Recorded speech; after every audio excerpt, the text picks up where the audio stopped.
360. We have a long-standing relationship, which I don't know now if I've invented in my mind, because I've told so many people, and it wasn't until you were coming here today that I was like, I think I might have made this up. That's classic.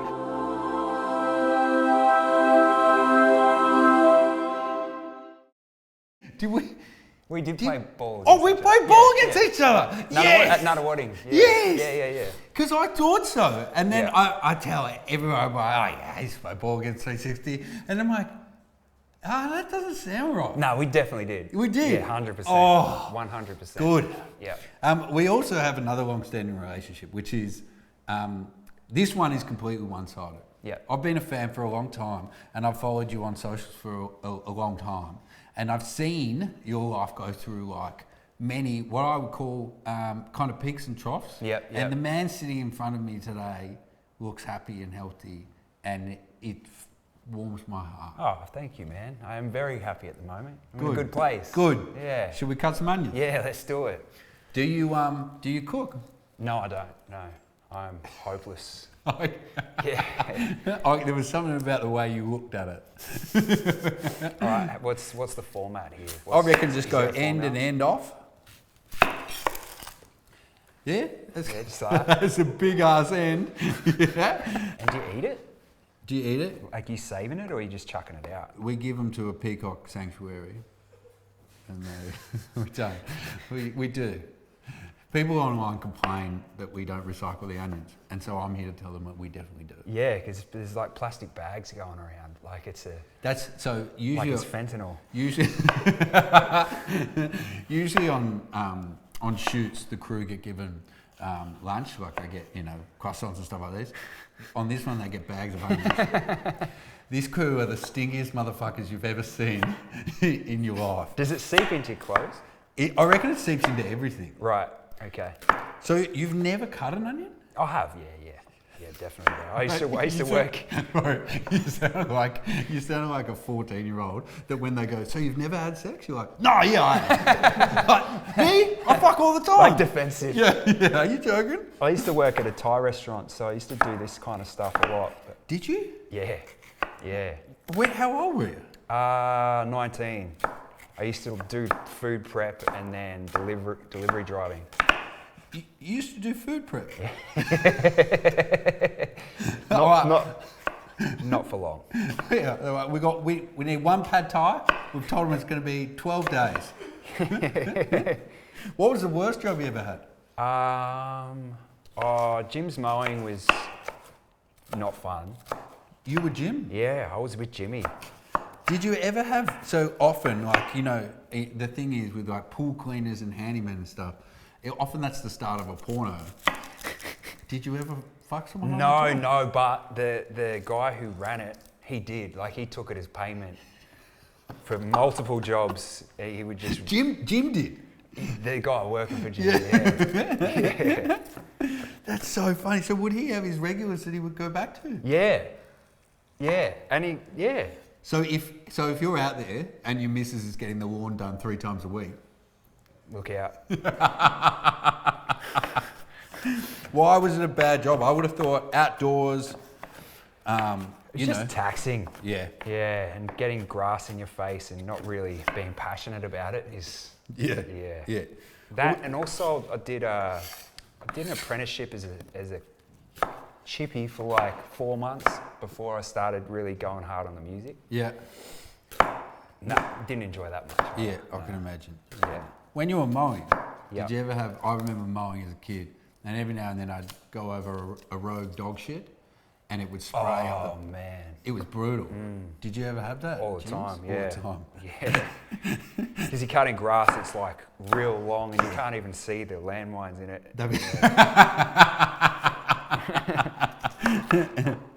So when you first started getting into music, was battling like the first thing? Yeah, battling was what started everything for sure. It was like, I used to enter in battle raps when I was, I think like 15. Yeah. And they used to have them at Cherry Bar in City. Yeah. I went. Did you? I watched you battle, yeah. Did you? Yeah, I did. I know, I remember because we used to watch you and then think we were the first ones that had the idea of graffitiing in the toilets. And then we'd go and it'd be the most graffitied toilet you've ever seen in your life. Yeah. And then, go out and smoke holiday fours in the alley. Wow. Yeah. How old?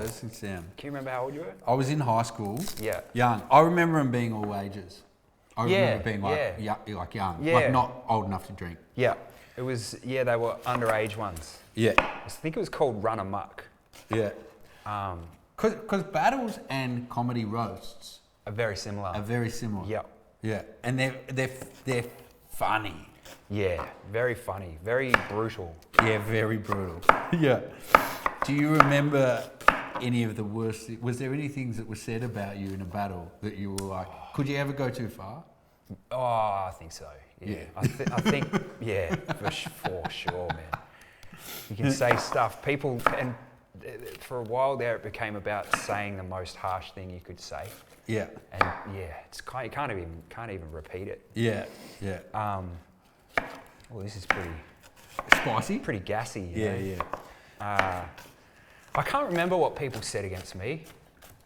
I would never really listen to it. I was always concentrating on what I had to say. What do you do? So in those moments, are you like looking down and you're like looking at him and you're like, oh, he's got a wonky eye. I'll give him shit about that. Are you trying to pick bits of physical appearances stuff? Yeah. Oh, for me, it was always their physical appearance. If they were fat, it was just made it easier, and you just go in about that. And man, it was like I'd also go in. To be honest, I'd go in with stuff pre-prepared as well. Yeah. I'd just be like, oh, might as well go in with an advantage. Yeah. You the night before the battle thinking, all right, what rhymes with fuckhead? Yeah. Let's use that as a starting point. For sure. And then when did you first realise that you could make this? Hang on, I'm pretty good at this. I reckon I can do this as my life thing. Well, I was making songs at the same time, and people, I think it was the battle rap that really started getting a bit of a buzz, and then I got it emailed by Trem. Do you know Trem? No. Do you know Brad Strutt? Yeah. He was in a crew with him called Lyrical Commission. Yeah. And he emailed me and was like, oh, I've heard your music, and I can't even remember exactly what was said, but I was just like, I didn't believe it was him. I thought it was like someone messing with me. You thought you were getting catfished? Yeah.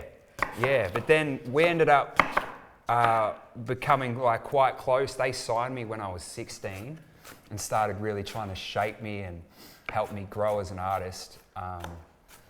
But then we kind of, as I started getting older, like when I was young, man, I was in my little trying to be staunch, trying to be a hard dude, and I wasn't that, you know. I was like, come from a really good family, middle class, trying to be a street kid though. Yeah.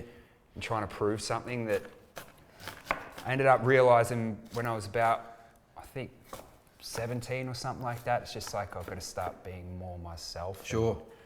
So what did that, when you were 16 and you were trying to do that, did that mean you were suddenly like just committing crime just so you could be a bit? Nah, it wasn't that. Right. It wasn't that. You didn't deep. commit that hard. It was just like graphing my school books and that, you know. Yeah. Shaving my head and acting like I could fight, walking around a train station with the whole crew and that, thinking you're about it, but you're not. You know. But the acting like you can fight thing. I remember when I was young, I would never get into fights, but I had mates that would get into fights, and I'd hate it, and so I'd get in the middle. And I'd hold a bloke by his t-shirt and I'd say, don't fucking try it. And he'd already be punching me in the head.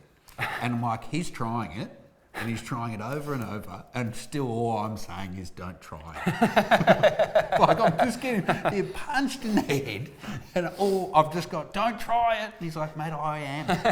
It's already going down. I don't know if you've seen your face, but I've tried it a few times on your head. Did you ever get into it? Like, Nah? My being hit ratio to punches thrown would honestly be 1,000 to none.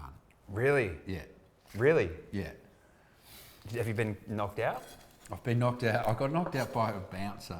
Really? Yeah, because my friend, we didn't get let into this bar, and my friend, because he's a genius, he went, I'll steal his beanie. Oh. And so he stole the bouncer's beanie and ran off, and he'd stopped running, and so I ran after him to yell that the bouncer was still running after him. Oh. My mate turned around, threw the bouncer's beanie over the bouncer's head to me, and I sat under it like this, for some reason thinking I need to catch this man's beanie. And as I caught his beanie, he just cracked me and knocked me out. Oh, Yeah. damn. Yeah. Was it painful? Yeah, it was very Yeah. painful. Yeah. Why, did you get into fights or? Oh, no, not really. I acted like I could, but then if anyone tested me, I would just shrivel up and just cower, you know. But I put on gloves with my mate once who was like a boxer. Yeah. And he knocked me out. In a boxing ring? Just sparring, like messing around, not even trying. I think I threw a punch like really uncoordinated and connected with him, and he just reacted and just dropped me. And then, yeah, after that I was like, I never want to feel this ever again. Yeah, it's not pretty. It's not fun, man. No, it's not fun at all. And also then if you get into boxing, they've got to fight again. Do you know what I mean? Yeah, yeah. Like they're like, all right, good day sparring, see you tomorrow. Yeah. Like, yeah, Yeah, great. nah. So you were battling, Yep. and then you got signed, and then what happened from there? And then I think it was like I was doing the apprenticeship and thinking, I have to do this, I have to work a job. I can't do music for my life. Yeah, you weren't at school? I dropped out. When? Yeah, dropped out in year 10, Yeah. and then I tried to go back to Box Hill Senior, and then ended up dropping out again. It was just, school wasn't for me. You dropped out twice? Yeah, never finished, man. Yeah, I know a lot of people that dropped out. I think you're the first one I know that dropped out twice. yeah, That's an achievement. yep. It is, isn't it? Yeah, it's something. It's kind of cool. Yeah, definitely something. And man, school was bad. I just had no care for doing something that I wasn't passionate about, you know? Was there anything in the school curriculum, apart from music, that you liked? Nah, not really. At Box Hill Senior, we did basketball, so it was like a program where you're training with a team and that. So that was fun. Bro, my memory is you were real good. I was all right. Like I had days where I was good, but then it wasn't consistent. Yeah. You know, I had days where I was just on and I would make every shot, but then it just wasn't enough. But haven't you also got, and forgive me if this is wrong, but haven't you got something with your eyes? Yeah. I've got like a disease in my eye called keratoconus. So what's it? So it's like your cornea is meant to be a shape like that, Yeah. but it's shaped like a cone, Yeah. and it's the surface of it slowly disintegrates over time. So they have to do a corneal transplant on it to stop it from popping. Otherwise, it just pops and all the fluid goes into your eye and you go blind. So have you had the transplant? Yeah, so I've had a cornea transplant in my right eye. I've had multiple operations in my left as well to just try and stop the disease from going any further. Yeah. So now they reckon that my left eye's got it, but it's not too bad. They reckon it'll probably, at some stage, it'll probably just start going down again. But at the moment, it's all good, except I can't see out of my right eye. It's like just all blurry. It's like looking underwater. Yeah, and I've made you chop onions. Yeah. What a fuckhead. So with the left eye, why can't they do the operation on the other one? I think they can, but if it's kind of risky that if they do it, you like when they did the operation in my right eye, when I got all the stitches taken out, I just couldn't see anything. Yeah. So it stopped the disease, but I couldn't. It ruined my vision. So if they do that in my left, there's no point doing it while the vision's still good. Right. If it gets bad, then they'll do it. Was that stressful when you found out that? Yeah, man, it was. Especially when basketball was like, I thought that was what I was going to do for my whole life. Of course. Like, I was aiming to go to college in America. Yeah. I thought I was going to be able to do it forever. But kids' dreams are the fucking best. Yeah, man. Like I remember all I wanted to do was play NBA and I was short, shit, and the one thing I'd look at, I was like, Muggsy Bogues is 5'3" and he plays, and no one, my mum was like, yeah, that's right, darling. Yeah. And never did she say to me, Muggsy Bogues is so much better at basketball than you. Yeah. He has skill, he has drive, he has passion, he has all these things that you're lacking. But it's still like, yep, nah, I'll do that. It's like the innocence of a kid, eh? Yeah, it's great. It's like you just think you can do anything. Yeah, it's great. But it was a blessing, you know. Like I didn't see it at the time, but making me focus on music and that being the only thing that I was passionate about was a real blessing. Yeah. Because then that's all I really had. But I thought, you know, I had to work a normal job, so I wasn't really focused on doing music as a career. But then I was writing music with Pez, who we used to play basketball together too. Yeah. That's how we met, and we were making music, and he was just like, dude, why don't we do this as our career? Like, why work a job in this one life that we have? Why do something that we can't stand doing? Why not just go hard at this? And I was like, hey, yeah, I never thought of it like that. And just next day I quit. What an awesome influence. Yeah. But yeah. also, in 97 out of 100 times, that man would have been responsible for you just quitting a job and going on and doing nothing. Never thought of it like that. But in this case, It worked what out. a wonderful person to have in your life. Yeah, 100%. And then did you have any, was your first album Falling and Flying? Was it? Nah, first album was called What You See Is What You Get. It was quite adorable. It was this very, very innocent attempt. I thought I was like, I'd gotten into The Secret. I thought I was manifesting my biggest dreams and all that. And then it just flops, you know. It was quite humbling. But it was like, made me learn that you have to just persevere. Yeah. You might have your like heart set on something and think that's going to take you to the promised land, but if it doesn't, you just got to keep going and try for the next one. And did you deal with that in like a fashion where you learned from that and moved on, or did you just annihilate yourself for a while and kind of bury your woes? I think a bit of both. I think at first it kind of hit me, and I was like, oh, maybe this isn't for me. But then I just got back to work and was just kept pushing. And Pez and I dropped this song, the festival song. Yeah. And when that took off, that went crazy. Like he was playing all these festivals. It was just like, it was insane. That was like, oh, okay, maybe there's still hope in this. And that drove me to go hard with the next album, which was Falling and Flying, and that was kind of insane. And so how old were you when that dropped? 23, I think. And then what does your life look like off the back of that? Oh, man, it was so... It was wild. It was it felt like I'd been working towards it for my entire life, but then it felt like it all happened overnight.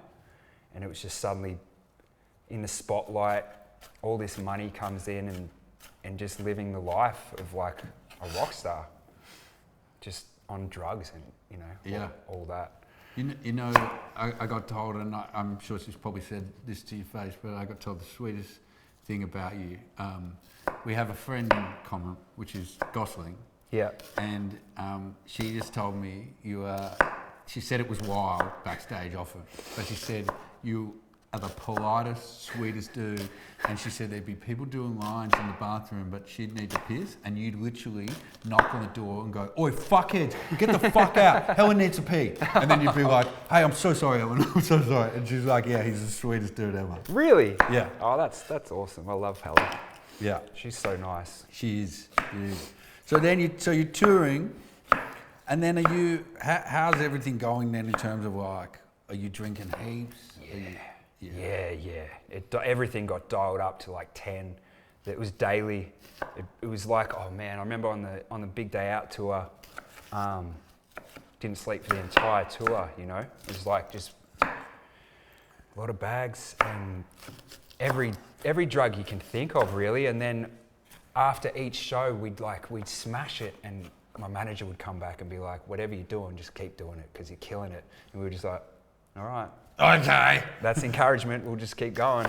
Was there anything that would be like make you have a bad show? Like, did you work out, okay, I can do coke, I can drink, I can do this. Was there anything though that you're like, I can't do this, or to send me the wrong way? Yeah, one show I remember, I got way too drunk and I was sloppy, but I don't think it was without the coke. Yeah. So that wasn't a good thing to figure out. It's like I needed that as well as the alcohol. Yeah. That was bad. It was kind of disrespectful to the fans when you're up on the stage and you're slurring, you're not performing well, you're almost sitting down, just not taking it seriously. It was just like, I don't know, man. When I was growing up, I idolized the Motley Crue and that, and Anthony Kiedis, and just kind of, I think I romanticized the thought of being a junkie. Of course. Like being a heroin addict, but like being a rock star at the same time. I was like, oh, this is the life. So that's what I was sort of aiming for. It's also like, that makes sense. As in, when your idols do things, I mean, I know you say romanticize, but it's like, but that's what they did. Yeah. And so that's what I want to do, is a pretty natural response. Yeah. It makes me think about how I actually want to be perceived now. Yeah.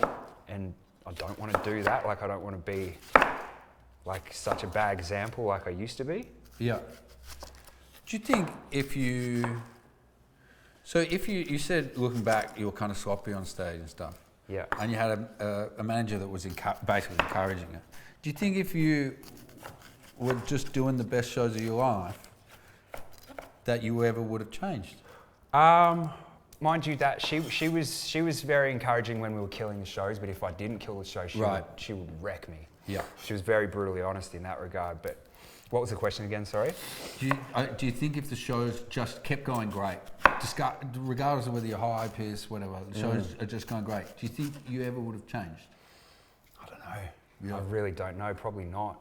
I probably just would have kept going. But actually, I would have been forced to, because like, it was at the start, it was all fun. It wasn't like I was trying to escape. I wasn't trying to live like that. It was just having a really good time. I came into all this money, so might as well live it up.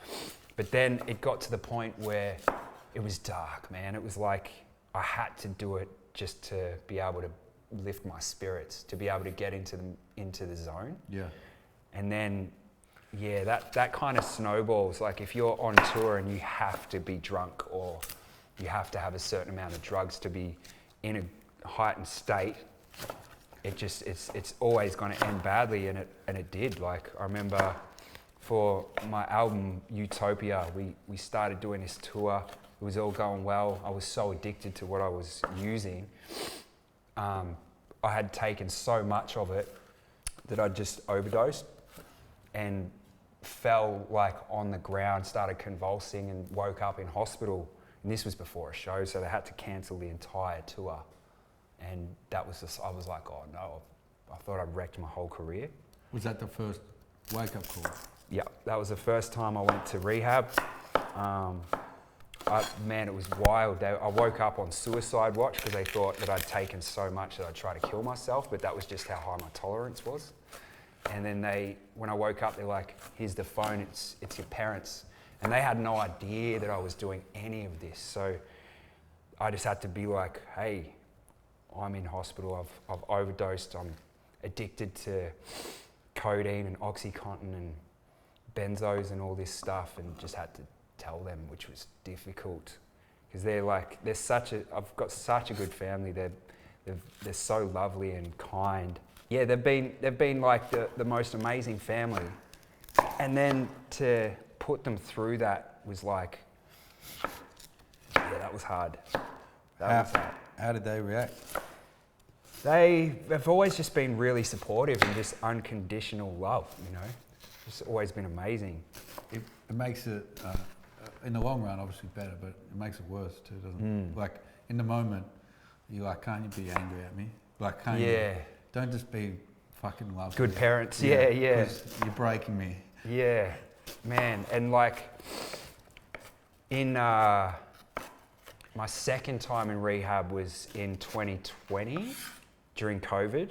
and my mum was so affected by it, she had a nervous breakdown. Man, that was the worst. Like going away because that was like a 4-month stint in rehab.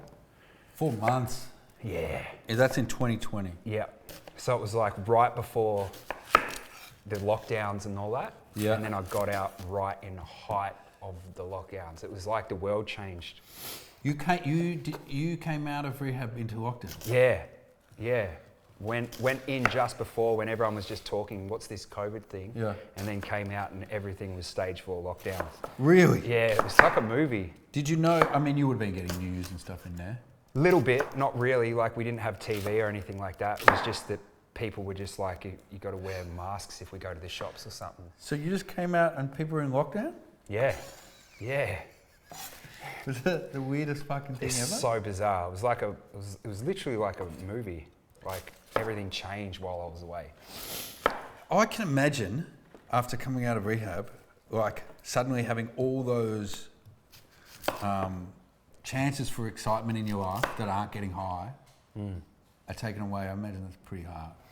Yeah, I think by that time in rehab, I was so over it. Like I was like, I've been using and actively partying since like I was 21 or something. Yeah. So that was 4 years ago. I'm 38 now. Yeah. So I was 34. So I was at the point where I was like, man, I'm so over this. I'm just done. But it just had the grip on me. Yeah. Like. So the will was there. Yeah. You just needed the tools to. Yeah, 100%, man. I'd let it control me for so long. I was like a slave to it and just ready to get off. And so then, how's it gone since then? It's been awesome, man. I think I've gone from like, I was depressed for the first few years getting out of rehab. I was really bad, like in a bad way. And Just because you felt like that fun side of you was like your identity or what? I think when you're in addiction for so long, you just lose yourself. So when you come out of it, it's like you got to learn how to live again and how to feel emotions. Because anytime I used to feel something, I'd just go and take tablets and stuff and get high. So it was all about trying to become a human again and figure out who I was. Like I felt like I had this narrative in my head that I didn't know who I was anymore. Like I was a big people pleaser as well. Like it's like I lost my voice. Like I never laid boundaries. I let people walk all over me and take advantage of me and stuff like that. And it just got so out of control that by the time I got out of rehab, I was like, who am I? I don't even know who I am. And you stopped making music for a while? I sort of tried to write music through that period, but it was not that great. Some of it was okay. But it definitely was like it was almost like medicine for me. Yeah. But yeah, so the last 4 years have just been like this kind of self-discovery journey for me, like trying to figure out who I am and trying to get my act together and figure out how to actually live like an adult instead of like, I think when you like I started when I was 21, so when I finished it was like I was already in my nearly 40. Yeah. You know? Also, you haven't had a normal, because you got success so young, you hadn't had a normal adult time. Nah. So it wasn't like you go, I established myself as an adult and then I got famous and successful. Yeah. Your version of adulthood was playing to massive crowds and having an unlimited budget. So you're doing it for the first time. Yeah. What'd you find? Who are you? I found, man, it's funny, like I thought I had to find myself and figure out who I was, but now when I look back, it was just about getting back in touch with who I used to be before I started using and all that. Yeah. It's like the person I am now, I feel very much like when I was a kid, really. Yeah. I feel back, it's like I've got this unwavering faith and strength and just feel like everything's going to be okay, where during my teens and during my adult life, I just completely lost that feeling. I think there's also like, even though drugs and stuff played a big part of your life, I mean, at the core of that, there's still something. Do you know what I mean? Like as in at the core of you as a person. It's like someone can be a junkie and be everything. But at the soul of them, they're still a person. It's just working out what that is, what that looks like without the drugs. Yeah, that's exactly it. It's quite hard, man. What excites you now? Whoa. Everything. I think just being able to live life again, taking care of my fitness and health has been a big thing, I think. Yeah. Like you realise how much looking after your physical health in turn looks after your mental health. Absolutely. I learnt that too late, I feel like. We're also, I reckon, we're very similar age.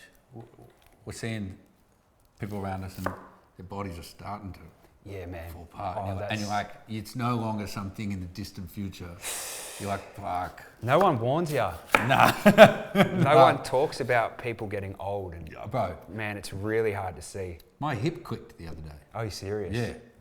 For a whole day. And I showed my housemate and I said, look, listen to this. And I'd lift up my leg and I'd put it down and it'd click.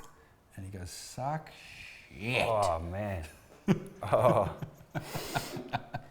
Because, like, realistically, we're kind of we're in our midlife, aren't we? Like, we're halfway through it. If we die, you know, in our 80s or whatever. We're not making 80s. Are we middle-aged? Yeah. Fuck. So we sort of are, aren't we? I don't know. How old are you? 39. Right. Yeah, we are, man. Times that by 2, we're pretty old. We're too old to stay at a backpackers. Yeah, definitely. Yeah, we're the creepy dudes if we do that.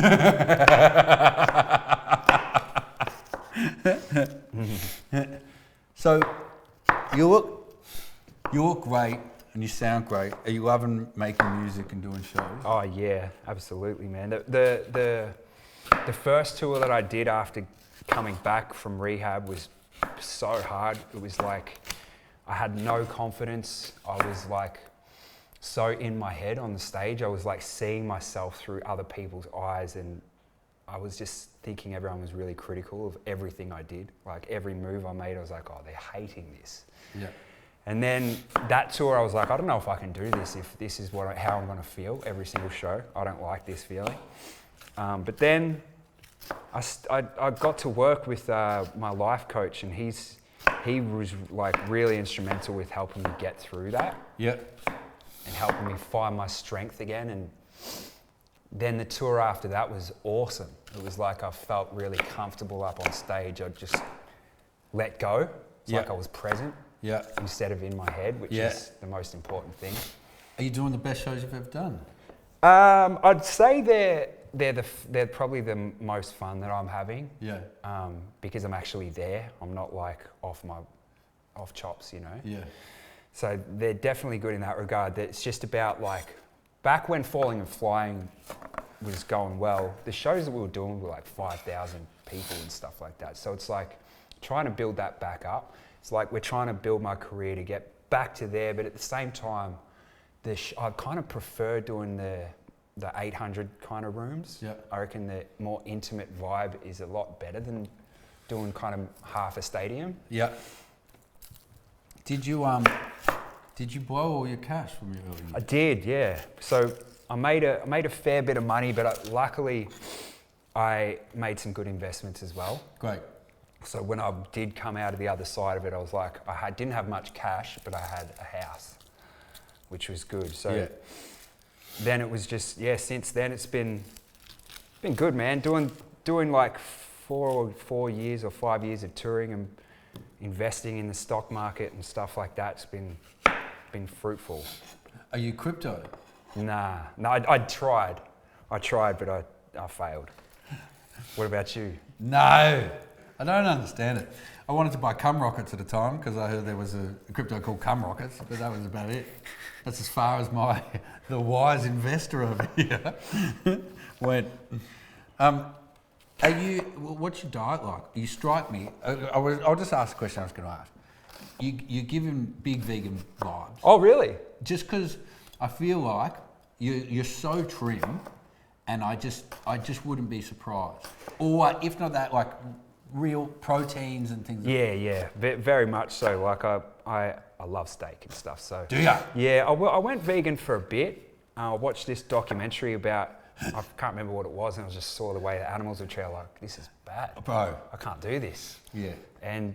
But after, I just kept getting sick, man. Like, I'm not a very adventurous eater. I don't like kale and that, you know. Yeah. So I just couldn't do it for very long. It was just unsustainable. So Yeah. now it's like, I try to shop with like, get, what's it called, farmers market stuff. Yeah. Get free range eggs, and Yeah. I eat a lot of eggs, man. Do you? Yeah, a lot. How many? At the moment, it's like 12 a day, but there was a while. There was a while there. It was like 21, I think, a day. Bro, how quick were your farts? Oh, at first they were bad, but then they adjusted. Your body nestles in and gets used to it. Yeah. Your body's like, fuck. Yeah. Get ready for another dozen of these bad boys. They're coming down the hatch. But Hang on, but now you're having 12 a day. yeah. How? Just in smoothies, man. So like, get this Ninja Bullet thing. I crack 6 into it, and like, bunch of seeds and berries in that. How often are you working out? Every day. Yeah. Yeah, doing kickboxing 3 times a week as well. Yeah. And yeah, just going hard.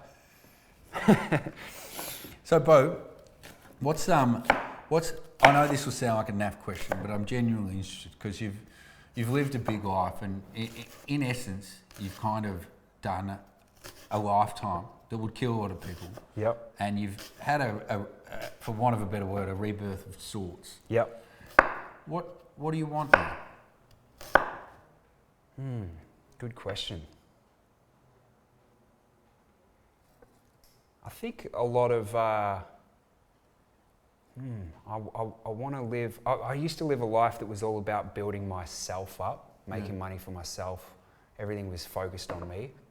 And now I want to live a life that glorifies God. I was not expecting that. Have you always been religious? No, just only recently. Wow. Yeah. What made that happen? So during about 2 years ago, found God, and he was like, went through this huge change, and we were really anti-religion. I was always like, had this huge wall up to it. Anytime people spoke about it, I was just repulsed by it. And then he went through this, like, he became born again Christian.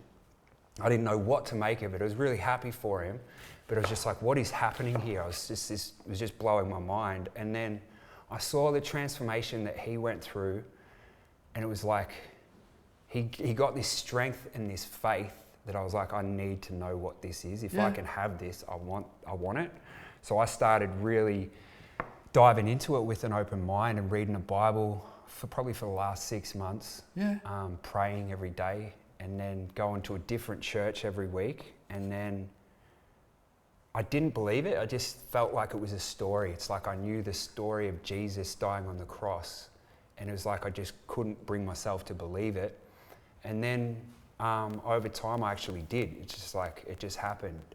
It's like I knew the story in my head, but then suddenly I absorbed it and believed it in my heart, and then that changed everything. So what's that look like in your life now? Do you go to church once a week, or is it just a thing where you pray every day? Or I'm like so obsessed with it. Like, it's Are great. you? Yeah, man. I'm all the way in. Like, I'm going to church every single week. I'm reading the Bible every single day. Yeah. Like, praying like a maniac. Like, I'm on fire for it. Do you ever perform at church?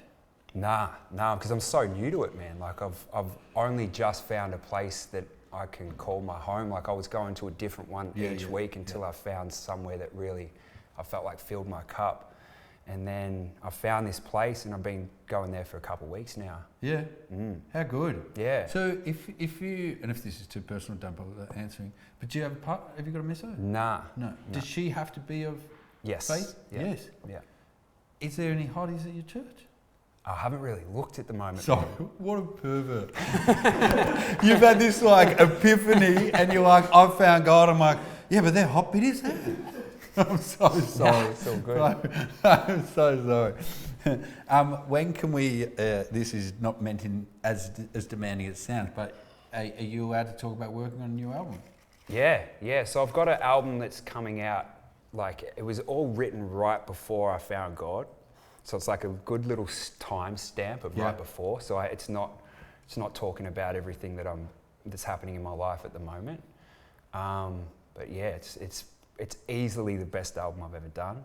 Yeah. It's like phenomenal, man. I found this, working with this guy, Tyrone Huppy, and he is just insane. He's like 26 and he's the most gifted songwriter and producer that I've worked with, and yeah, it's so good. When can we expect it? July. Sick. And then you'll do tour off the back of it? Yeah. How good. Yeah. But as I said, I've admired you from far for a long time. I think you're fucking awesome, and it gives me great joy to see you happy and healthy, and I really appreciate you doing this today. You absolutely didn't have to, so thanks, bro. Thank you, man. Appreciate it. Look at the difference. I gave you shit after food prep and yours is so much better. No way, dude. This is much better. This is scrap. It's probably got blood all through it.